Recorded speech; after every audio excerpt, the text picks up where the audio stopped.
Good morning, everyone. Welcome back in our online classes. Class third, subject science, chapter number 10, push and pull. तो students, I already sent you this page as a PDF. After this, we will read next. So let's start. Yes. So, actions such as kicking a ball or a riding bicycle make things move. Let us learn more about this with the two examples. तो देखिए students, कुछ actions जैसे kicking A ball and riding a bicycle, ठीक है, ये move करवाती हैं चीज़ों को. कुछ एक्शंस ऐसे होते हैं जिससे कि ऑब्जेक्ट्स मूव होते हैं. So learn more objects. So learn more about with the two examples. When we pluck the fruit from a tree, we pull the fruit toward us. जब हम फ्रूट तोड़ते हैं, प्लग करते हैं ट्री से, किसी पेड़ से, तो हम अपनी ओर प्लग करते हैं. And when we ride a bicycle, और जब भी हम बाईसाइकिल राइड करते हैं, we push against the pedal, तो हम उसको अपने पैडल को अगेंस्ट पुश करते हैं. So the push max the wheels of the cycle move forward. तो इस तरह से वो पुशिंग जो है वो व्हील्स को क्या कराती है, मूव कराती है. So all our physical actions involve the use of a push और पुलर, समटाइम्स बोथ. देखिए आप दोनों फिज़िकल एक्शंस इन्वॉल्व होते हैं पुश और पुल करने के लिए. फॉर एग्ज़ाम्पल, जब हम अपने फ्रूट्स को पेड़ पे से स्टक कर रहे हैं, तोड़ रहे हैं, प्लग कर रहे हैं, तो अपनी ओर प्लग करेंगे तो वो क्या हुआ, पुल हुआ. जब हम साइकिल्स को, पैडल्स को घुमाते हैं तो वो हम पुश करते हैं, अपना फोर्स लगाते हैं. So we push to move an object away from us, we pull to move an object toward us. यानी पुश जो है हम क्या करते हैं, to move an object away from us. Push हम जब करते हैं जब हम कोई ऑब्जेक्ट को अपने से दूर करते हैं. And we pull to move an object toward us, और हम पुल करते हैं किसी ऑब्जेक्ट को जब हम अपनी ओर खींच रहे होते हैं. So for example, we push a door away from us और pull it toward us.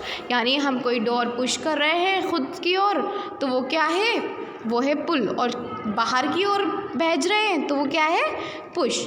So students, after this next, a push और pull applied on an object is called force. और पुश और पुल ही क्या कहलाता है, force कहलाता है.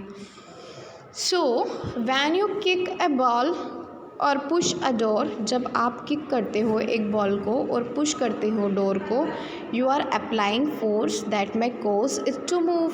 तो आप फोर्स अप्लाई कर रहे हो जिस कारण वो मूव हो सके. सो identify the force that is applied in the actions you described. One is done for you. 10.2 book activity, action and force, push and pull. So flying a kite and pull. Flying a kites, ये तो action हुआ, और force क्या हुआ, पुल. तो आपको यहाँ क्या करना है, यहाँ आपको एक्शंस राइट करना है. ठीक है, एक्शंस राइट करोगे और यहाँ आप फोर्स करोगे कि पुल फोर्स है कि पुश फोर्स है, पुल है कि पुश फोर्स है. Okay. Sometimes both push and pull forces are applied on an object at the same time. कभी कभी क्या होता है, कभी कभी ऐसा होता है कि पुश और पुल दोनों ही फोर्स सेम ऑब्जेक्ट पर अप्लाई हो जाते हैं. For example, twisting a bottle cap to open. जैसे हमने ट्विस्ट किया बॉटल के कैप को, जैसे हमें पानी पीना था तो हमने बॉटल के कैप को खोला, पानी पिया, देन हमने बॉटल के कैप को बंद किया. तो ये पुश एंड पुल दोनों हो गए ना. पहले अपनी ओर खोला, फिर अपने जिस खोलने के वक्त हमने क्या किया, अपनी ओर उसको पुल किया, और बंद करते टाइम उसको अपोजिट डायरेक्शन में पुश कर दिया. सो this action involves both push and pull forces applied by our fingers on the bottle cap as shown in figure 2. A pull force being applied by the thumb and a push force being applied by the index finger. जैसा कि मैंने अभी बताया है, same procedure है. After this, here is a book activity which is 10.3. Here are a few examples where force is being used.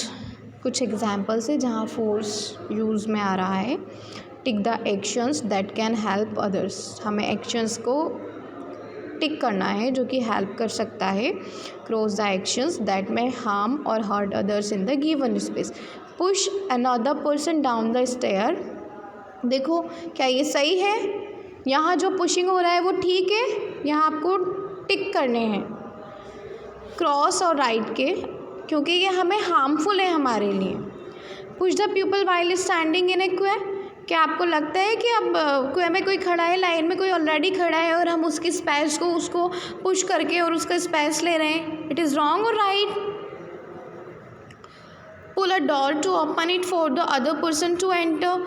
अब हम यहाँ किसी अदर पर्सन के लिए क्या कर रहे हैं, डोर को क्या कर रहे हैं, ओपन कर रहे हैं। तो क्या ये सही है? After that here is a book activity जो कि कंटिन्यू है। Pull a book from the shelf causing a few others to fall. Pull a book, आपने बुक को पुल किया शेल्फ से और उसके कारण जो अदर्स बुक्स हैं वो भी गिर गई। तो ये राइट है और रॉन्ग है? Write one situation where you use force to help others. आपको एक सिचुएशन लिखनी है जो कि दूसरों की क्या कराती है, हेल्प कराती है।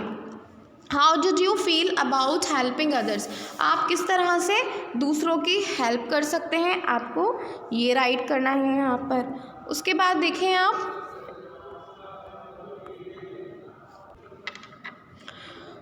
10.4 form teams of 3 and observe your surrounding. Identify 5 objects on which you can apply force to make them work. Complete figure 3 with your observations. An example is given. Objects, here is objects.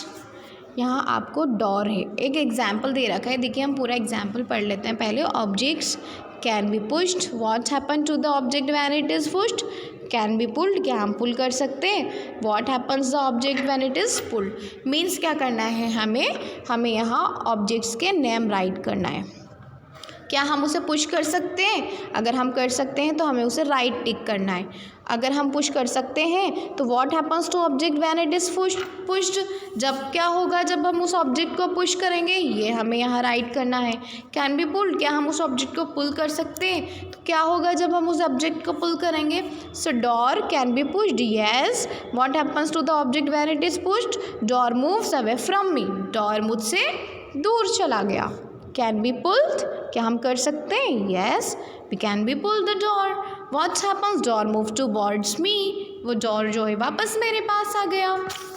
ठीक है, ऐसे बहुत सारे examples हैं जिन्हें हम same object को क्या कर सकते हैं बेटा, सेम ऑब्जेक्ट्स को पुश भी कर सकते हैं और पुल भी कर सकते हैं। बहुत सारे एग्जाम्पल्स हैं, अगर आप अपने चारों ओर देखेंगे तो आप पाएंगे कि ऐसे बहुत सारे एग्जाम्पल्स हैं जो हम पुश और पुल में एग्जाम्पल में यहाँ राइट कर सकते हैं। So students, whenever force is applied to an object, जब भी फोर्स लगता है ऑब्जेक्ट पर, it has an effect on that object, तो उस पर एक ऑब्जेक्ट पर इफ़ेक्ट पड़ता है। Let us learn about the effect of force and on object। क्या हम सीखें हम उस इफेक्ट्स को, फोर्स के जो ऑब्जेक्ट पे लग रहा है। देखिए आफ्टर दिस हम एक एग्जाम्पल ले सकते हैं। देखिए बेटा, जितना हम एग्जाम्पल्स को डीपली समझेंगे वो ज़्यादा बेहतर है, क्योंकि मटेरियल से ज़्यादा हम एग्जाम्पल से अच्छे से समझ सकते हैं। Observe the images, answer the questions. So objects that are still are said to be stationary. In this images the swing is stationary, how can you make it move. आप इस इमेज को देख सकते हो, आप इसको कैसे मूव करोगे? देखो कैसे मूव करोगे, स्टेशनरी से भी मिल सकता है ये सामान आपको, अगर आप खुद बनाना चाहते हो। जैसे आप वैसे तो मोस्टली पार्क्स में, गार्डन्स में हमारे घर में रहते ही है, तो देखें आप कैसे आप इसको मूव करेंगे, ये आपको राइट करना है। पुश करेंगे, पुल करेंगे, and in this image the swing is moving, जो स्विंग है वो मूव हो रहा है। तो how can you make it stop, आप कैसे स्टॉप करोगे उसको, आपको ये राइट करना है। After this effects, force can cause objects to start और स्टॉप मूविंग। फोर्स जो है वो क्या कर सकता है, किसी ऑब्जेक्ट को स्टार्ट भी करा सकता है, मीन्स मूव भी करा सकता है, और उसको स्टॉप भी करा सकता है, ठीक है। It can also make the other objects move faster और स्लो डाउन। और इसी तरह से ये जो दूसरे ऑब्जेक्ट्स हैं उसको फास्ट भी अप्लाई करा सकता है और धीरे भी फोर्स को कर सकता है। So let us learn more about this effect with suitable examples. Force applied on a stationary objects can cause it to move. For example, when a football player uses force to kick a stationary ball, it moves in the direction in which the ball has been kicked. तो देखिए बेटा क्या होता है, जब हम force apply करते हैं बॉल पर तो वो मूव होती है ना। जब प्लेयर जो है किक मारता है, किक लगाता है बॉल पर, तो क्या होता है, वो बॉल अपने स्पेस से हटती है एंड इट मूव्स, वो मूव होती है in the direction etch in which the ball has been kick. किस डायरेक्शन में होती है बेटा, उसी डायरेक्शन में होती है जिस डायरेक्शन में उसे किक लगती है। आप देख सकते हैं बॉल रखी है, यहाँ किक लगी, अब जैसे ही किक लगी तो ये किस डायरेक्शन में जा रही है, जिस डायरेक्शन में किक लगी है। सो जिस किक लगी इन द सेंस फोर्स लगाया गया है। Force also has an effect on moving objects. Force क्या होता है, अब मूविंग ऑब्जेक्ट्स को हम रोक भी सकते हैं फोर्स के थ्रू। भाई मूविंग ऑब्जेक्ट्स को हम बॉल जैसे कैच कर रहे हैं तो हम फोर्स लगाकर बॉल को कैच कर रहे हैं, तो ये भी फोर्स हो गया एक तरह से।